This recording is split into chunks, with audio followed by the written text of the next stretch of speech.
Sparks! Welcome to my living room. Hey, today I decided that for our Sparks lesson we are going to hear a story about Florence Nightingale. I'm actually going to read part of it from this book. This is Hero Tales by Dave and Netta Jackson, and I just want you to see this cover because I recommend these books. They're great little short stories about heroes of the faith and so usually something from their childhood that shaped them and then what they did. So Florence Nightingale is the first one that I want to do because she was a nurse during a time of war, and I just, with this COVID-19 going around, we've been talking a lot about and praying a lot for our medical providers, the nurses and doctors and the people who clean the hospitals and those people who are just essential workers that are there for us when we get sick.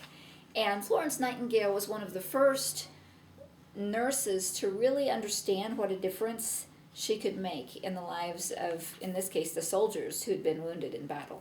So I'm going to read just a couple of pages of the introduction and then one lesson. These are divided into 4 lessons, and I'm just going to read the first 2. And then there's also a video that you can watch. It's one of the animated hero classics on Florence Nightingale. It's an excellent cartoon that really shows the adversity of what she went through and what she had to stand up against and how she just used everything, her time, her talent, her money to help those soldiers.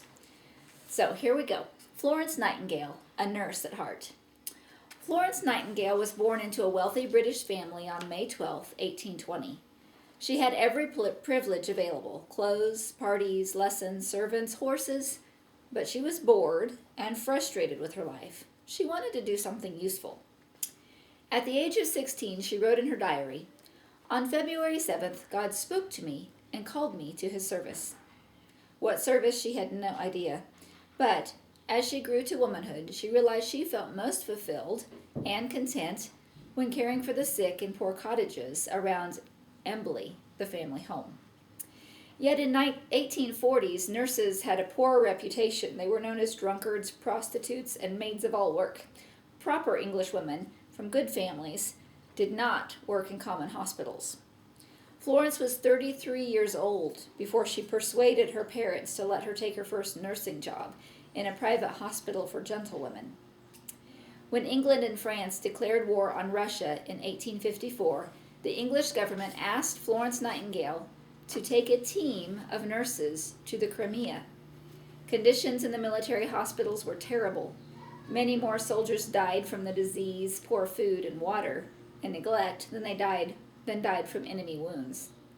She discovered that fighting the army way of doing things was an uphill battle. But at the end of the Crimean War, Florence Nightingale was a national heroine.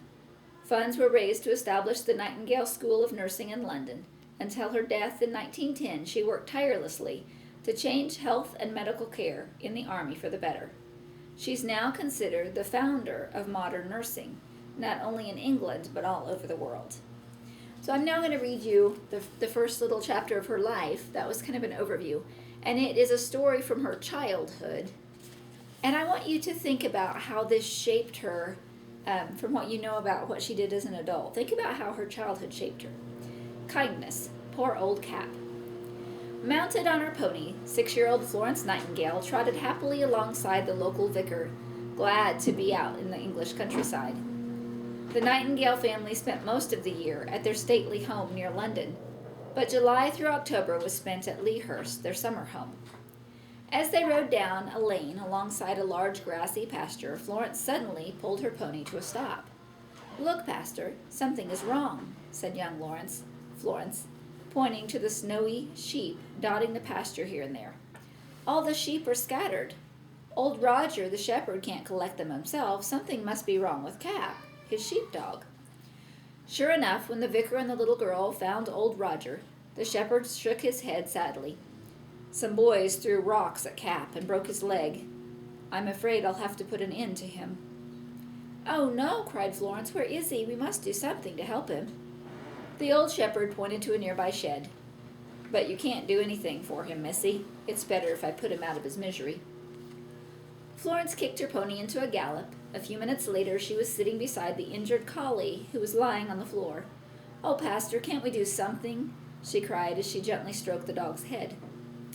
The vicar knelt down and carefully felt the damaged leg. "I don't think the leg is broken," he mused, "only badly bruised. With some good nursing, he should pull through." The vicar and young Florence brought hot water and kept the injured leg wrapped in hot cloths. When old Roger arrived that evening to destroy the dog, Cap wagged his tail and nuzzled his master's hand. "See, he's perked up already," Florence cried. "Please let me nurse him. I'll come every day to take care of him." And she was true to her word. Faithfully, she came every day to sit with the dog, soothe the bruises with hot cloths, and give him food and water. When at last Cap was back up on all four legs, she could hardly contain her joy. Years later, when Florence Nightingale had become widely known all over England for saving the lives of wounded soldiers during the war, the vicar, who was now an old man, wrote her a letter. He said, "I wonder whether you remember how many years ago you and I averted the death of old Roger's sheepdog, Cap. I remember the pleasure that saving the life of a dog gave your young mind. I was delighted to witness it. To me it wasn't an omen of what you would grow up to be and do. I never dreamt of it. But it was a sign of the kindness and love spoken of in 1 Corinthians 13, taking root within you." 1 Corinthians is that's part of the Bible that talks about what love is, and it doesn't ever say that it's an emotion. It's all this action. Love is patient, love is kind. One of the things I want you to think of, though, is the fact that even as a young girl, she was doing something. It molded who she became and the things that she did as an adult. But the Bible tells us that God created things in advance for us to do. And when it says in advance, it doesn't mean when you're a grown-up. Yes, there are things when you're a grown-up that he wants you to do. But he has things now, today, for you to do. And those things that you do today, that you step out like Florence did, they'll shape who you become as an adult. So I want you to think about, as we are still in our homes during this COVID-19 shutdown, I want you to think about things that you can do today. What might God be asking you to do today? Is there a grandmother or a grandfather who's isolated, perhaps a neighbor, who has no one that can actually come in and give them a hug? You can't do that right now, but what about drawing them a picture? What about maybe Skyping someone who doesn't have anyone else in their home, and you can just sit and talk with them for a while? Think of some things that you can do today so that you're not wasting your days, so that you're not just being bored at home and wondering what to do. What can you do? What does God want you to do? Give that some thought, talk to your parents about it, and see if you can come up with something. In the meantime, like I said, I highly recommend this book.